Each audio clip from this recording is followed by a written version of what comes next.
Hey everyone. My name is Ethan. I'm 37, and I still sometimes wake up in a cold sweat, thinking it was all just a dream.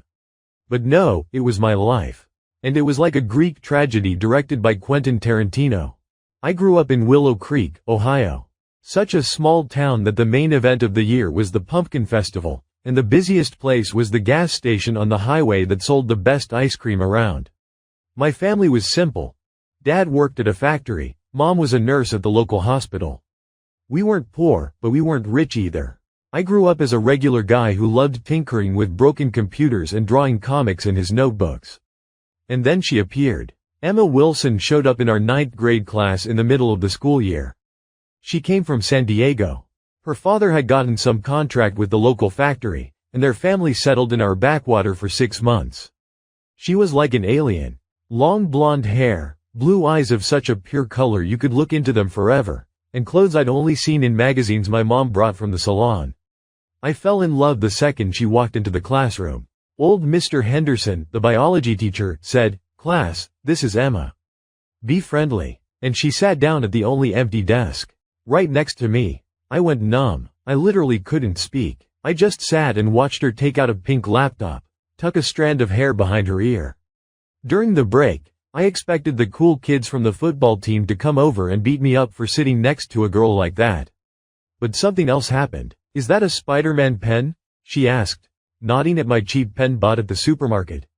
"Yeah," I croaked. "Cool. I love comics. I have a whole collection at home. Do you draw? I saw you scribbling in your notebook." I showed her my drawings. Silly sketches of superheroes I made up myself. She studied them with such a serious expression, as if they were blueprints for a new spaceship. "This is amazing," she said. "You have a talent. You should really draw." And that was it. I was done for. We became inseparable. She turned out not to be a spoiled princess, but a smart, ironic, and very lonely girl ripped from her familiar life and thrown into a provincial hole. We talked for hours. I showed her abandoned places around town, the old water tower with a view of the whole city, the forest where ghosts supposedly roamed. And she told me about the ocean, about palm trees, about how she wanted to be an architect and build skyscrapers that would change city skylines. Emma's father was an architect. Well, more accurately, he did the planning for shopping malls and office buildings. He was a cold, perpetually busy man who saw his daughter more as a burden. Her mother drank. Quietly, neatly, but constantly. Emma hated her home. She said our town was a cage, but my company made that cage bearable. She became my girlfriend 3 months after we met. It happened on that water tower at sunset. We sat, swinging our legs, watching the sun set over the cornfields. "Ethan," she said, looking me straight in the eyes. "Do you know you're the only person in this town who sees me as a person, not just the new girl from California? You're more than a person to me," I blurted out. "You're everything to me." She smiled that smile with the dimples in her cheeks, kissed me, and I remember that kiss to this day, even 20 years later. 10 years. An entire lifetime. We went through everything together. High school, where guys mocked me for clinging to the rich girl, and people mocked her for slumming it with a commoner. Getting into Ohio University in Athens. We rented our first apartment, a dumpy 1-bedroom with floral wallpaper and a perpetually leaking faucet. I worked at a coffee shop, she studied till night. We lived on instant ramen and were happy. Her father went to prison for financial fraud a year after they moved back to California. Her mother finally drank herself into oblivion. Emma was alone. She had no one but me. I became her family. And honestly, I liked it. I felt needed, a protector, a knight in shining armor. My parents adored her. Mom used to say, "Ethan, don't let her go. Girls like that don't exist anymore." And I wasn't about to. After college, she got a job. Not just a job, but a dream job. A prestigious architectural firm, Hudson & Crane, in New York City, made her an offer. Junior designer. An internship with growth potential. "Ethan," she told me then, trembling with excitement. "It's New York. It's a chance. But I'm not going without you." I sold my old pickup truck, which I'd been fixing up for 3 years. I left my parents, friends, everything. A week later, we were loading our belongings into a beat-up U-Haul truck and heading to the big city. New York greeted us with noise, stench, and insane prices. We rented a tiny studio apartment in Brooklyn, in an area real estate agents call transitional, and normal people call dangerous. Even the sink was the size of a dishwashing basin. I got a job as a barista at a coffee shop in Manhattan. I woke up at 4 a.m. to be at work by 6. Then I started delivering food by bike on the side. It was hellishly hard. In winter, my fingers would freeze to the handlebars. In summer, I'd melt on the asphalt. But I did it for her. For us. So she could study in peace, build her portfolio, go to meetings. And she was building her career. I saw her change. She was acquiring the right connections, the right acquaintances. She went to gallery openings, parties in Soho, private events. I'd sometimes join her but felt like a white crow in my cheap jacket among people talking about things I knew nothing about. To them, I was Emma's boyfriend from Ohio. A hick. After 2 years of struggle, I got lucky. I landed a job at a small IT agency that did web design for small businesses. The pay was peanuts, but it was office work without those damn bike courier gigs. Gradually, I moved up, became a project manager, started earning decent money. We even moved to a nicer apartment in Williamsburg. We planned our future. We talked about kids. We saved for a house in the suburbs where we could get a dog. Emma dreamed of her own studio. I dreamed of opening my own small agency. Everything was going according to plan. A perfect, calculated plan. I saved for the ring for 3 years. 3 goddamn years. I'd put away $100 to $200 a month, secretly from her. I wanted the ring to be perfect. I studied countless forums about diamonds, clarity, cut, carats. I found a small, private jeweler in Brooklyn who made vintage-style rings on commission. I went to him with a sketch I'd drawn myself. The ring was supposed to resemble a swirl, like on Goda's buildings, which she loved so much. The ring was ready a month before our anniversary. 10 years. 10 years since the day she sat next to me in biology class. I hid the box in her jewelry case, under the lining. She never looked in there. I was waiting for Friday. It was a Wednesday, mid-March, a rainy, dank evening. I came home from work early. I'd caught some bug, colleagues scattered, boss told me to stay home. I walked into the apartment feeling like a squeezed lemon. My head was pounding, my nose was stuffy. Emma wasn't home yet. I made myself some tea with lemon and honey, plopped down on our worn-out couch, and turned on the TV. Some old movie was playing. I dozed off. Vibration. A phone. I opened my eyes. Her phone was on the coffee table, right in front of me. Vibration again. The screen lit up. Notification from Mark. I yawned. Mark was her new colleague. An interior designer. Had come from London a couple of months ago. She'd mentioned him. Talented, creative, we're working on a project together. I wasn't even jealous. After 10 years, jealousy seems like a stupid game for teenagers. And then I read the message. I can't wait for tomorrow evening. Today was just incredible. You're the best thing that's happened to me in this city. I want to wake up with you every morning. Missing your lips. I blinked. Read it again. And again. Words formed sentences, but my brain refused to process them. It was some kind of glitch. Her friend joking. Spam. It was infidelity. I picked up the phone with a trembling hand. I knew the password, our old date. October 12th, the day we first kissed on the water tower. I opened the messages. It wasn't just flirting. It was a symphony of depravity. Dozens, hundreds of messages. They texted at night while I slept. They exchanged photos. Not just erotic ones, intimate ones. Her in his shirt, in his kitchen. Him shirtless in her favorite cafe. They discussed hotels they'd gone to for lunch. They planned weekends when I went to visit my parents in Ohio. I scrolled through the correspondence, and every screenshot was a knife to the heart. Here she writes, Ethan is so boring. He doesn't understand my passion for art. But you see my soul. Here he writes, leave him. You deserve better than this provincial loser. Here she replies, soon. I'm waiting for the right moment. 3 months. 3 goddamn months this went on right under my nose. I remembered her working late, her fatigue, her irritation when I tried to hug her. I remembered her pulling away in bed, saying she had a headache. I thought it was stress, work, the city. But it was him, Mark. I sat in the dark, clutching the phone, feeling something inside me die. Not love. Love died the second I read that first message. Hope died. Trust died. That naive boy from Ohio who believed in fairy tales died. And then came the rage. Cold, crystal clear, like ice in March. I didn't want to break dishes. I didn't want to cry. I wanted revenge. Not stupid revenge, but elegant, clean, surgical. I wanted her to feel the pain I felt. To burn in the fire of her own lies. I screenshotted the entire conversation. Sent them to my email. Then I copied and deleted the sent history on her phone. Put it back exactly where it was. Screen down, same corner of the table. When she came home, I pretended to be asleep. She took off her shoes, went to the bathroom, then came over and pecked me on the cheek. "My poor baby, are you sick?" she whispered. She smelled of someone else's cologne and mint. "Sleep, honey. It'll be better tomorrow." I clenched my teeth. Honey. She'd called me honey for 10 years. The next morning, I said I felt lousy and would take a sick day. She dressed with particular care. Put on new lingerie I'd never seen before. Wore my favorite perfume, the one I'd given her for her birthday. Kissed me goodbye with moist lips. "Get well soon, sweetie.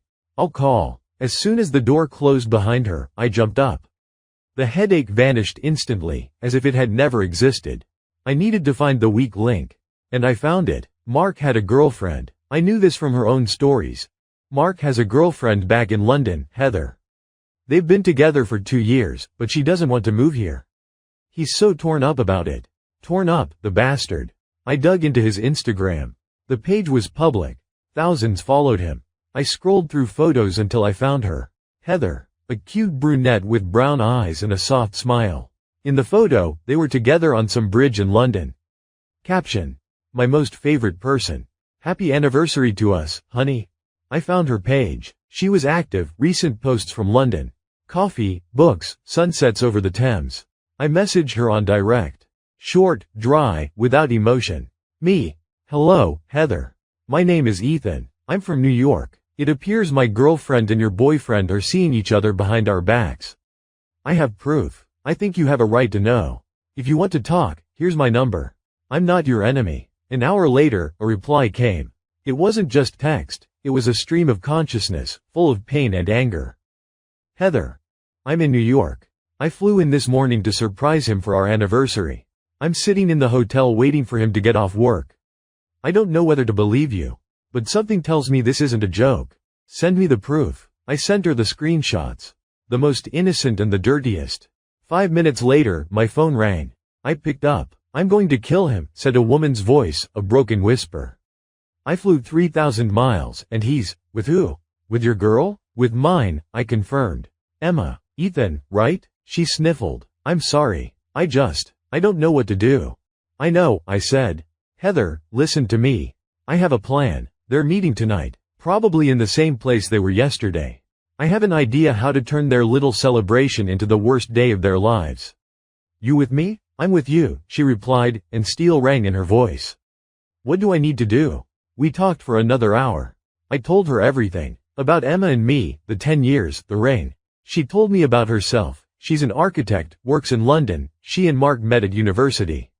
She thought they were the perfect couple. She thought he loved her. Loved? She laughed bitterly.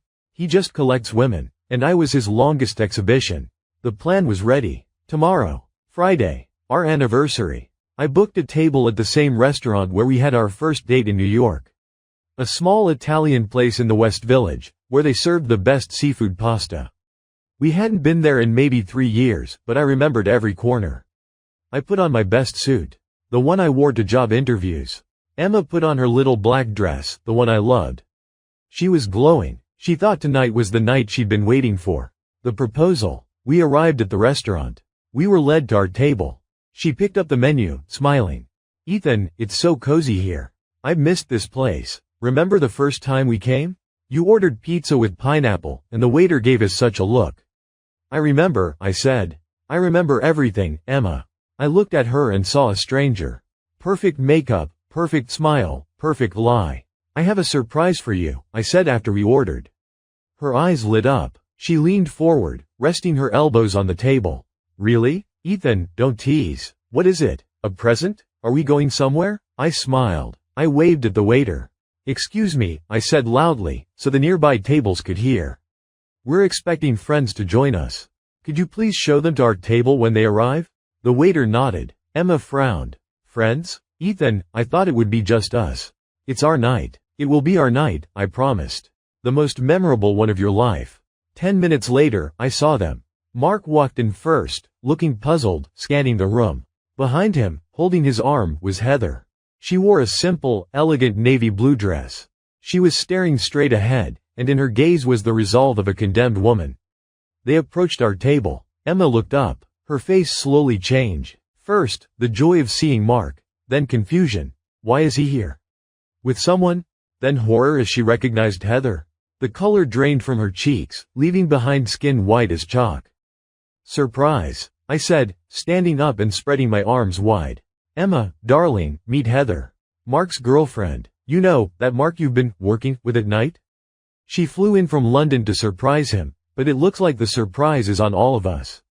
Silence. Dead silence. I'd never heard such silence.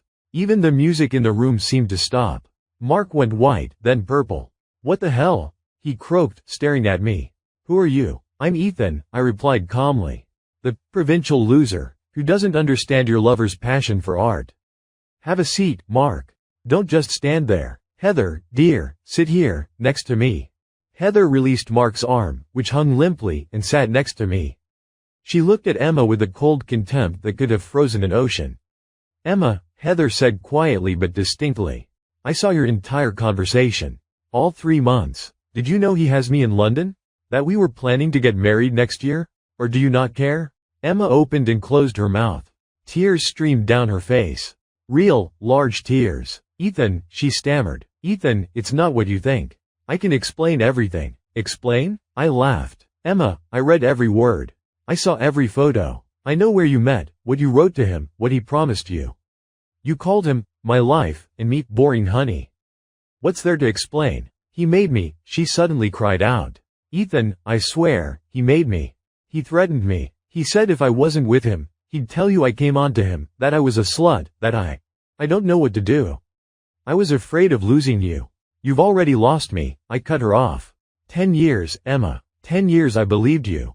I sold my truck, I slaved as a courier, I ate ramen while you built your career. I saved up for this. I reached into my pocket and took out the box. I opened it. The diamonds sparkled in the candlelight so brightly that everyone in the restaurant seemed to freeze. I was going to ask you to be my wife tonight, I said loudly. This ring, I designed it myself. I saved for it for 3 years. 3 years. And you, in that time, were fucking this asshole in Soho hotels. I turned to Heather. She was looking at me, tears shining in her eyes, but she was smiling. Smiling through the pain. Heather, I said, I know this is crazy. We've known each other for a day. But tonight, we both lost people we loved. We're both victims of their lies. I'm not offering you love, I'm offering you solidarity. And this ring, as a symbol that even from ashes, you can rise. Keep it, sell it, throw it in the Hudson. Do what you want, but know that tonight, you're not alone. You're with someone who understands your pain. I held out the box. Heather took it with trembling hands. She looked at the ring, then at me. Ethan, she whispered. You're incredible. I'm just a tired guy from Ohio, I chuckled. Tired of being thought of as a loser. I turned to Mark. He stood there, clenching and unclenching his fists. His face was twisted with rage. You'll pay for this, he hissed. I'll destroy you. Oh, really? I stepped closer to him. You London scum, you came to my city, fucked my girlfriend, and now you threaten me? You know, back in Ohio, we punch people for things like this. But I'm a civilized man. So I'll just say this. Get out of New York.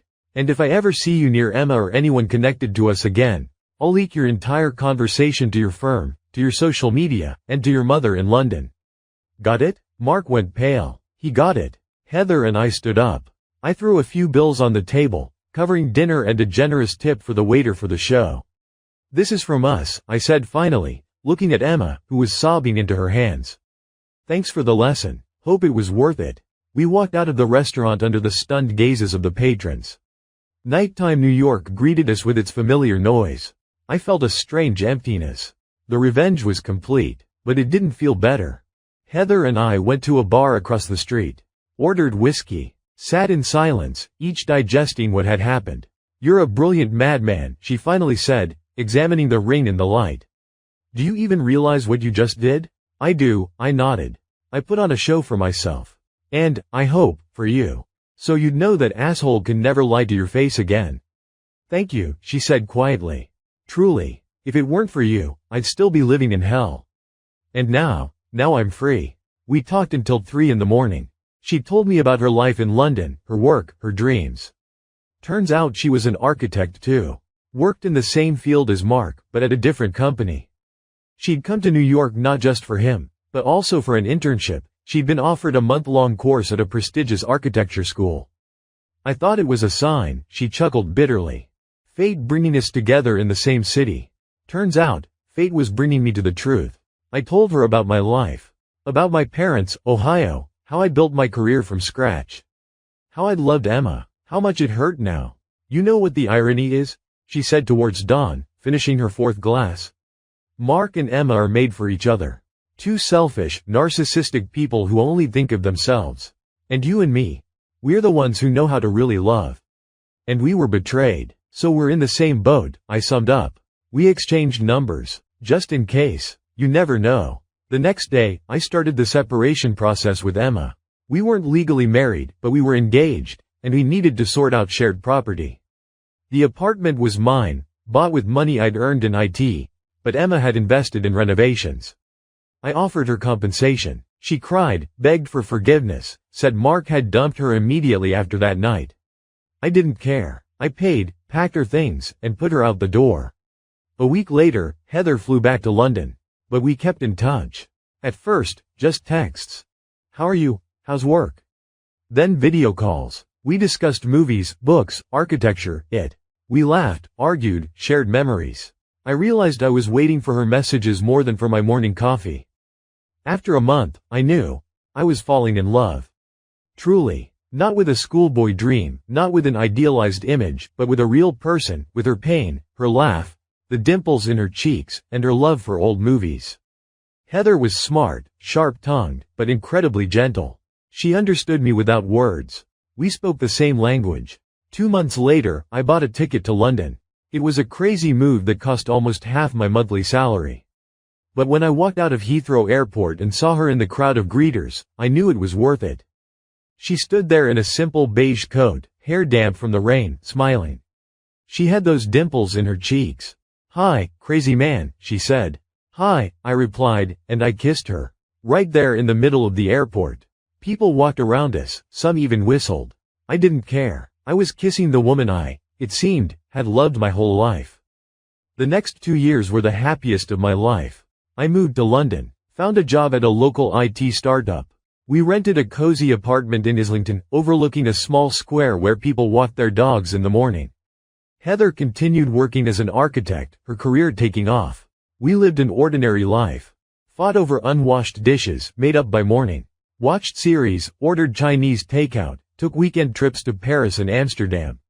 We talked about kids, a house, old age. We made plans. I proposed a year later.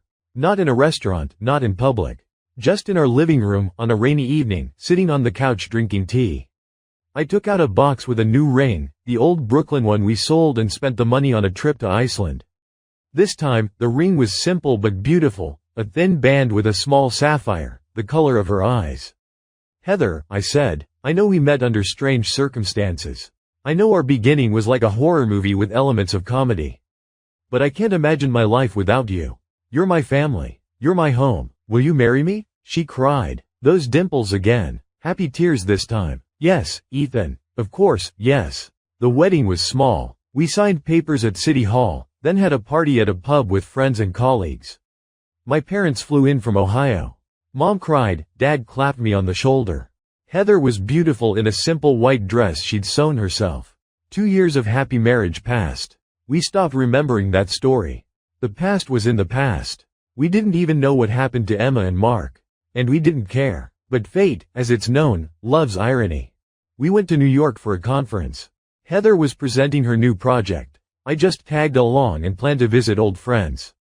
We stayed at a hotel in Soho. The city greeted us with its familiar noise, the smell of hot dogs and exhaust fumes. Strange to be back after 3 years. On the last evening, we decided to have dinner at a trendy restaurant recommended by Heather's colleagues. The place was fancy, with an open kitchen and prices that would make a normal person's eyes bulge. But we thought, you only live once. The restaurant was half empty. We sat at a cozy corner table, drinking wine, chatting about nonsense. And then I felt a gaze. Someone was staring at me intently, boring into my back. I turned around. At a table by the window, with some noisy group, sat Emma. I didn't recognize her at first. She had aged. No, not aged, she had withered. Her skin was gray, dark circles under her eyes, hair dull. She was still beautiful, but it was a sickly, broken beauty. She was staring right at me, and in her gaze was nothing but emptiness. I tensed up. Heather, noticing my state, followed my gaze and also froze. "Oh God," she whispered. "Is that her?" "Yes," I replied. Emma said something to her companions, stood up, and slowly walked towards us. I clenched my fists. Heather put her hand on my knee, calming me. "Ethan," Emma said, approaching. Her voice was hoarse, as if she'd been crying for a long time or smoking packs a day. "Hi, Heather." Heather nodded, not saying a word. "What do you want?" I asked coldly. I'm not here to bother you," she said, fidgeting with the hem of her dress. I wanted to apologize. To both of you. For everything. For that whole story. For what I did. I know words don't mean anything, but I had to say it. We were silent. "I know you probably hate me," she continued. "You have every right. But I wasn't myself. Mark. He broke me. Completely. I didn't know how to get out. And when you staged that evening, at first I was glad. I thought I was free. But no. He didn't let me go. He said if I wasn't with him, he'd destroy my career, tell everyone I threw myself at him, spread my photos. I was trapped." She paused, catching her breath. I looked at her and felt not anger, but a strange, aching pity. "We lived together for another 6 months, she said. "It was hell. He drank, insulted me, sometimes hit me. And then he found someone else. A young intern from Boston. And he threw me out like used goods. I was left alone. In New York. No job, no money, without you." She sniffled. "I did therapy for 3 years. 3 years I learned to live again. I realized I was a victim. Not a cheater, not a slut, but a victim of an abuser. And I wanted you to know that Emma who wrote those messages wasn't me. It was a broken, frightened puppet. I'm not making excuses, I just want you to know the truth." A long pause hung in the air.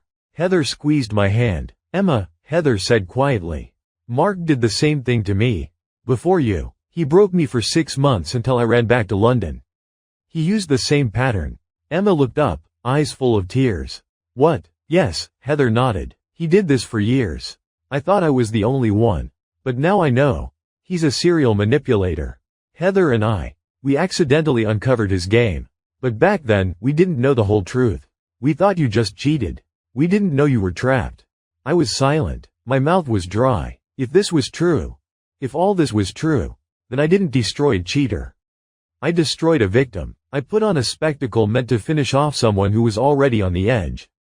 "I'm sorry, Emma," I said hoarsely. "If we had known." "You couldn't have known," she interrupted. "I didn't know myself until I started therapy. I didn't understand what was happening to me. He made me write those messages. Said if I didn't, he'd tell you I came on to him. I was scared. I was so scared of losing you that I'd do anything. And then I lost you." She wiped her tears and tried to smile. "You look happy," she said, looking at us. "I'm glad. Really. You deserve happiness." "And you?" Heather asked. "How are you now?" Slowly, Emma replied. "I work at a small firm. Design private houses. I like it. I've started drawing again. Remember, Ethan, you said I had talent? You were right. You were always talented," I said. "Mark couldn't take that away." She smiled sadly. "Thank you. I have to go. My friends are waiting. I just wanted for you to know. Don't hold a grudge. It's not worth it." She turned and walked back to her table. Heather and I looked at each other.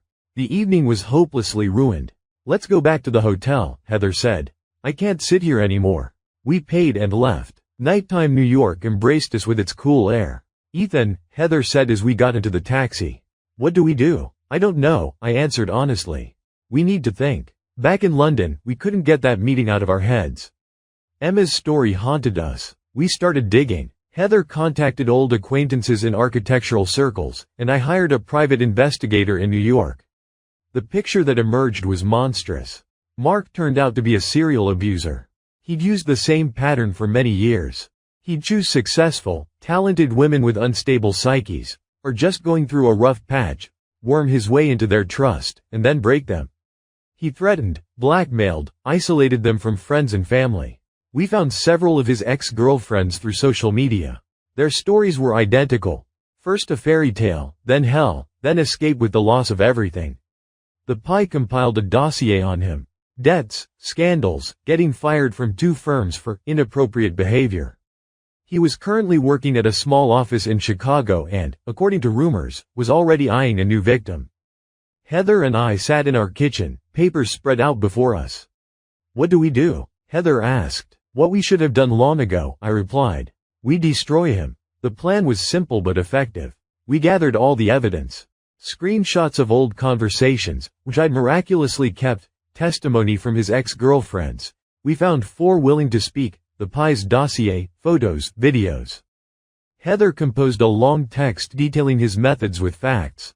We sent this letter to his current architectural firm in Chicago, to all partners and our professional architectural associations, IA and others, demanding they revoke his license. His current girlfriend, with a note, "Run. He'll do to you what he did to us." Several architectural blogs and Instagram pages specializing in exposés. The effect was like a bomb going off. Within a week, he was fired. Within 2 weeks, he was barred from practicing professionally in the U.S. An investigation was launched. His ex-girlfriend messaged us, "Thank you. I was already packing." The architectural community turned its back on him. He became a pariah. The last I heard of him, he went somewhere to Asia, tried to teach, but the word followed him there too. His reputation was destroyed forever. Heather and I sat on the balcony of our London flat, drinking tea, watching the sunset. "We did it," Heather said. "We sent him to hell." "We did what we had to," I corrected. "But it doesn't feel better, does it?" "No," she admitted, "but it feels more just." A month after all this, we contacted Emma again. I wrote her a short letter, without unnecessary emotion. Told her what we'd done to Mark. Asked how she was. She replied a few days later. A long, rambling letter full of gratitude and tears. She wrote that she felt relief. That she'd been afraid of him her whole life, and now he was punished. That she was continuing therapy and slowly returning to a normal life. We started corresponding. At first rarely, then more often. Heather joined the correspondence too. Strangely, the 3 of us, whose lives he'd destroyed, became something like a strange support group. 6 months later, Emma came to London. We met her at the airport. She was different. Not that broken woman from the restaurant in Soho. She was calmer, more confident. There was light in her eyes. We talked for 3 days. Remembered the past, cried, laughed. I looked at her and didn't see the girl I'd once loved. I saw a different person. Strong, having been through hell and survived. "Do you forgive me?" she asked as she was leaving. "Emma," I said, "there's nothing to forgive. You were a victim. We were all victims. The main thing is we're alive and we have a future." She smiled. A real smile. Those dimples appeared again, just like in childhood. I'm 37 now. Heather is 35. We live in London. We have a small house with a garden and 2 cats we adopted from the street. We're trying to have a baby. Heather recently got a promotion. I opened my own small agency. Emma lives in New York. She got her architect's license back and works at the very firm she dreamed of in her youth. We write once a month. She's found a guy, a good, calm one, not from the architecture world. We're planning to meet up in the summer. Mark? I hear he's somewhere in Thailand, teaching English and drinking. His career is destroyed, his reputation ruined. He got what he deserved. What have I learned over these years? I've learned that the world isn't black and white. That behind every infidelity, there might be a tragedy you know nothing about. That revenge is a sweet dish, often served cold, but it doesn't satisfy. That love comes in different forms. And that sometimes, going through hell, you not only find yourself but also new, unexpected allies. I lost the love of my life in an instant. But I found another love, more mature and real. And I found peace. Thanks for reading this ridiculously long story. Hope it makes at least someone think.